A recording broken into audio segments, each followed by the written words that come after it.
அடுத்து என்ன, நோம்புடைய ஆரம்பம் வந்துருச்சா, சில பேர் லேட்டாக எந்திரிப்பாங்க, தூங்கிடுவாங்க.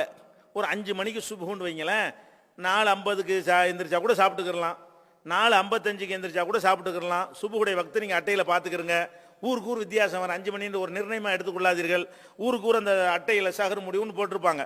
அந்த சகர் முடிவுடைய நேரத்தை தாண்டி ஒருவர் எந்திரிச்சாரையானால் அவர் என்ன செய்வது அப்படின்னு கேட்டால், சகர் முடிவை தாண்டி எந்திரிச்ச உடனே சில ஆள் என்ன செய்வாங்கன்னா விடி சகர்னு சொல்லி என்னத்தையா தண்ணியை குடிச்சிக்கிடுவாங்க. நோன்பு வைக்கிறோம் அதுக்கு பேர் விடி சகரு. அது இஸ்லாத்தில் கிடையாது. நீ அந்த தண்ணியை குடிக்காமல் இருந்தாலாச்சும் நோம்பாளியாக நீ இருந்திருப்ப. அப்போ இரவில் படுக்கும்போது என்ன செய்யணும், இறைவா நான் வெடிஞ்சோடனே நான் நோம்பாளியாக இருக்க போகிறேன் அப்படின்னு நீங்கத்தோட படுத்துருங்க. நீ எடுத்து வச்சுட்டீங்க, எந்திரிச்சா சகரை சாப்பிடுங்க. எந்திரிக்கலையா, எந்திரிச்சதுலேருந்து பட்னியாக இருந்துக்கிறங்க.